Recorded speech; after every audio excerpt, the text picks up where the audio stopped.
So we're nurturing, and 3 years later, 3 years for one person, it happens, okay? And then you take that and multiply it times 800 or 900 people that you can keep in your sphere of influence, and that's a busy real estate agent. And that's what we have established here. And now you take that and multiply it times 6 agents, and they are doing the same to their databases and meeting people out in the field, earning trust, building awareness, and then ultimately becomes business. So that's the game of sales. But when it comes down to what we do behind the scenes to earn the check, because all of that was non-paid. We have expelling money all day long for the sales.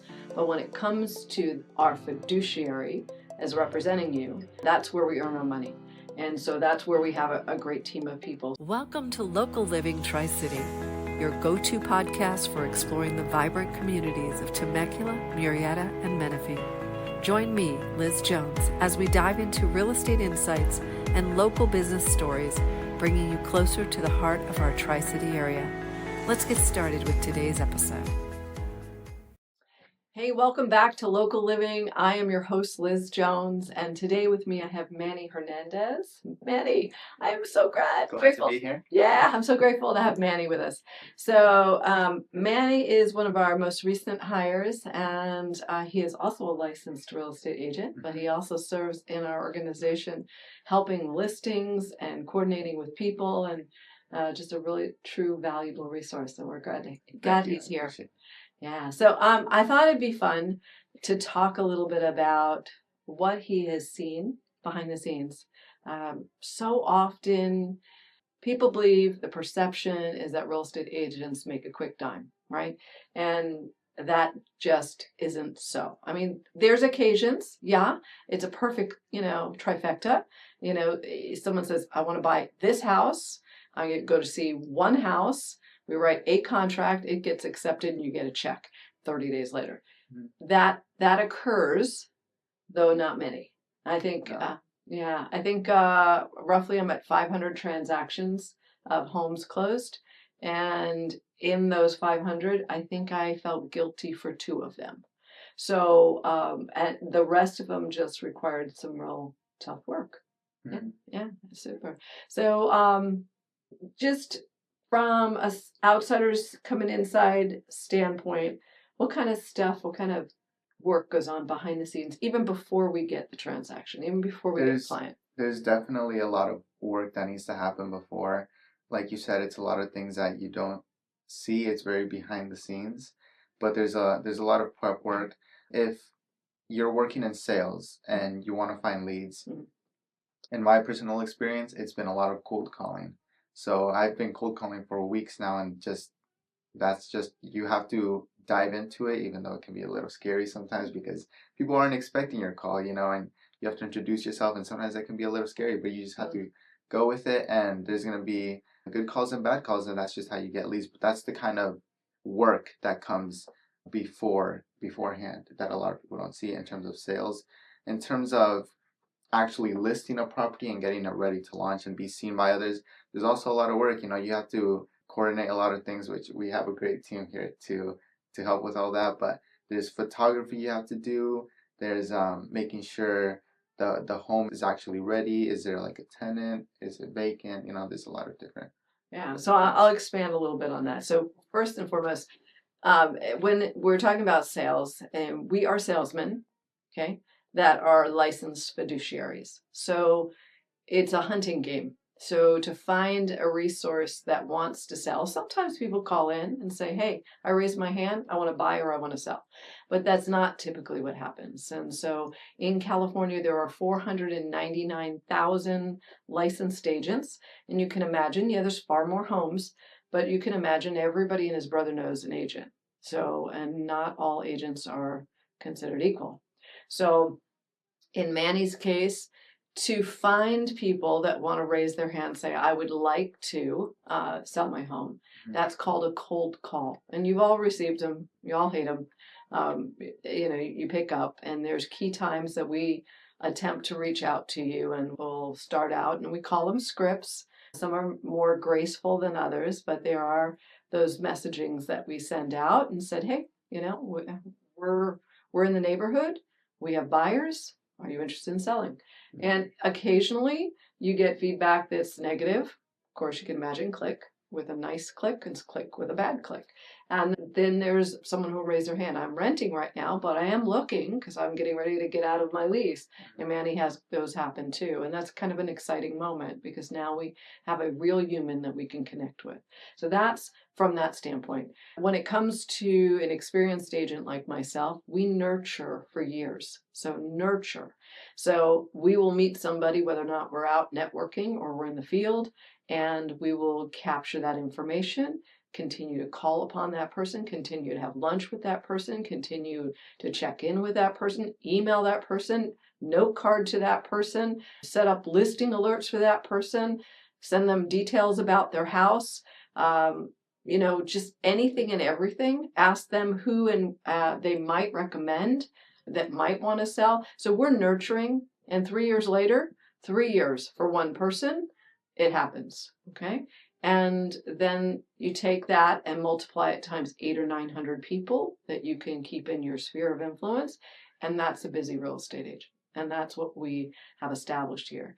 And now you take that and multiply it times 6 agents, and they are doing the same to their databases and meeting people out in the field, earning trust, building awareness, and then ultimately becomes business. So that's the game of sales. But when it comes down to what we do behind the scenes to earn the check, because all of that was non-paid. We have expelling money all day long for the sales. But when it comes to our fiduciary as representing you, that's where we earn our money. And so that's where we have a great team of people. So Manny will be involved in some of the organization. We will have some prep to almost every home that we go. Right now I have a home in Wildemar, and they shut off the water in the backyard. The plants are all dead. Everything looks like hay. The ground it needs to be cleared. The beds need to be cleared. They have raised sidewalks. There's so much that needs to go on just in the backyard. In the inside, they have some estimates for flooring, estimates for paint. In the front yard, they have some more landscaping, just the smallest of things. So we will make recommendations. We will connect the people. We will gather all of that information. They will make decisions. And then we patiently wait while it gets done. And then we call out a photographer. We set up a professional shoot. There might be walkthrough videos. There might be promotional videos. There might be aerial shots. The standard photography that comes back. We might have to stage the property, whether or not it's live stage or whether or not it's virtual staging. Then we have to order the photography. I don't know if you've ever seen a listing that came in from Zillow, and some agent who gets the same amount of money that I do will walk right up. She takes her iPhone, click, click, click, click, sideways, front ways, top ways, dark, ugly, whatever. And then she puts a picture of the closet that is the bane of your existence. And she puts that right out front for people to see. I mean, obviously they don't have any marketing expertise. We lead with the money shots. So if that's your pool, if that's your backyard, if that's your barbecue pit, we lead with those shots. We lead with your living room, your kitchen, because that's what people are interested in. You only got 2 or 3 seconds when they're clicking on a photo whether or not they want it. So if we find that there's an interesting shot, or if we find that the front of your house is just not the money shot, we're going to go right on into ordering the photos so that it will be. And that will be super important. Yeah. So once we get that done, then we have to input all the data, and there's approximately how many pages in MLS that we have to fill out with questions?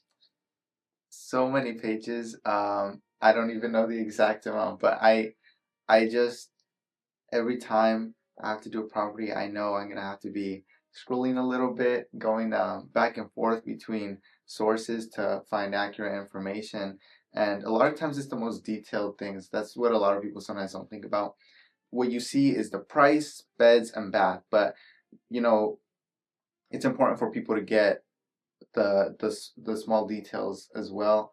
And so we go through MLS and we do everything from, whether it's garage spaces or like what kind of countertops the house has or what kind of kitchen. It's the most detailed thing. So it's time consuming, but it's definitely worth it because when you pull up a listing, you have the information. Yeah. Well, not to mention when you said multiple sources. So we go into the tax records. We have to pull your APN. We have to pull your legal description. We have to find out your HOA. We have to find out how much it pays. You got 2 HOAs. We got to find the phone numbers for both those HOAs.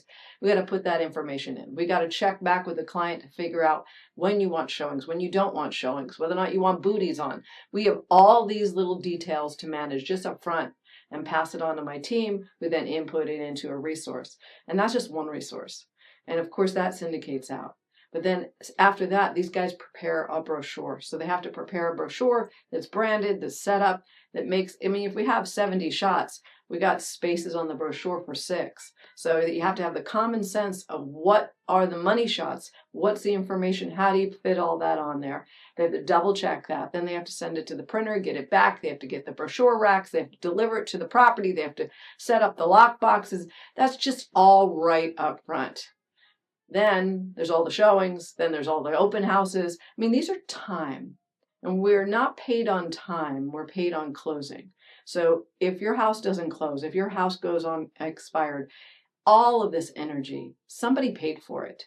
Whether or not it was through gas, time, money, material cost, photography, marketing cost, somebody paid for that long before you got into escrow. I have one such property that we've been working on for 3.5 months. My out-of-pocket expenses at this point exceed $10,000.